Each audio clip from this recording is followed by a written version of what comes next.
Hello viewers. जैसा कि हम सब लोग जानते ही हैं, अभी हमने BLLB 10th सेमेस्टर का previous year question paper awareness programme चलाया हुआ है। इसमें विद्यार्थियों को शॉर्ट वीडियो के माध्यम से प्रीवियस ईयर क्वेश्चन पेपर के बारे में बताया जाता है, जिससे कि विद्यार्थी क्वेश्चन पेपर कैसा आ रहा है उसका एक आइडिया लग जाए और वो अपनी परीक्षा की तैयारी को और ज़्यादा अच्छे और बेहतर ढंग से कर पाए। तो इसी सीरीज में आज का जो लेक्चर है, इसके लिए एक बहुत ही इम्पोर्टेंट सब्जेक्ट लिया गया है, जिसका नाम है यूपी रेवेन्यू कोड 2006। तो देखिए, यूपी रेवेन्यू कोड 2006 का ये प्रीवियस ईयर पेपर है, ओरिजिनल पेपर है। किस तरह से आया हुआ है ज़रा उसको देख लीजिएगा। ये सब कंडीशंस हैं उसमें। वेरी शॉर्ट वाला जो ये अपना सेक्शन है, ये शुरू में है अति लघु उत्तरीय प्रश्न। चलिए सीधे हम क्वेश्चन पर पहुंचते हैं। ज़रा नोट करिएगा अपने नोटबुक में।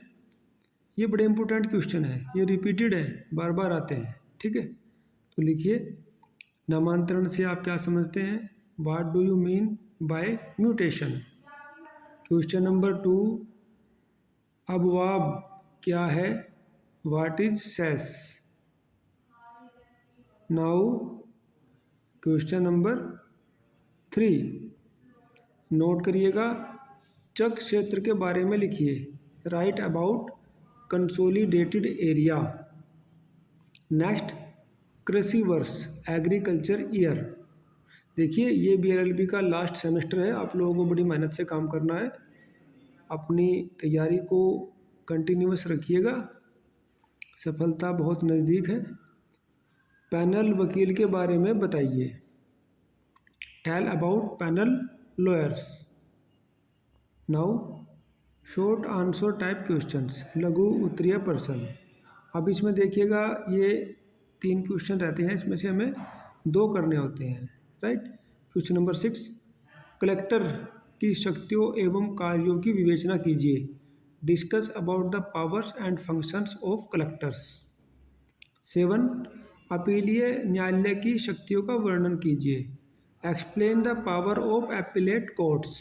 नाउ क्वेश्चन नंबर 8, बंधक और विनिमय में अंतर बताइए। Distinguish between mortgage and exchange. ठीक है, ये मॉर्गेज एंड एक्सचेंज का क्वेश्चन बार बार आता है, रिपीटेड क्वेश्चन है ये।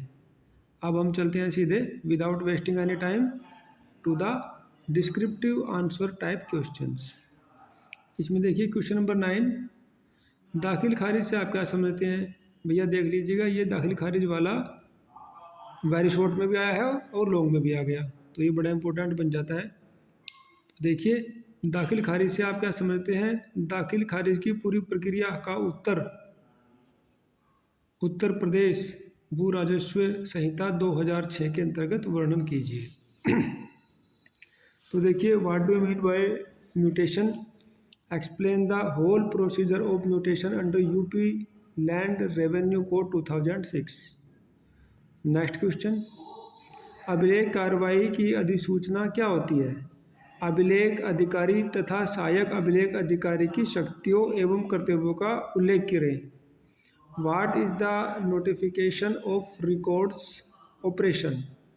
What are the powers and duties of record officers and assistant record officers?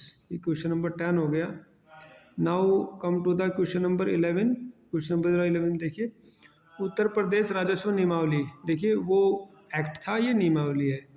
Uttar Pradesh राजस्व नियमावली 2016 के अंतर्गत एक पुरुष भूमिधर के उत्तराधिकार के क्रम की व्याख्या कीजिए। उत्तराधिकार के क्रम मतलब उसका जो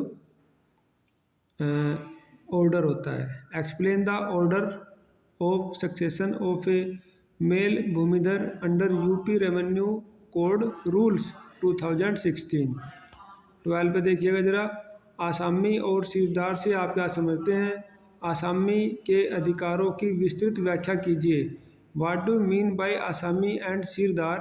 Explain in detail the rights of Asami. Now, question number 13. अतिक्रमणी कौन है? काश्तकार, काश्तकारी धारक को धारा 122 ख के अंतर्गत ग्राम पंचायत की भूमि से कैसे बेदखल किया जाता है? Who is trespasser, who is trespasser, ये हमने आईपीसी में भी पढ़ा है, trespasser. What is the procedure of ejectment of tenure holder from land of village panchayat under section 122B? Very important question. Question number 14, पुनरीक्षण से आप क्या समझते हैं? पुनरीक्षण के आधार क्या है? इसे कौन दायर कर सकता है? What do mean by revision? What are the grounds of revision? Who can file it?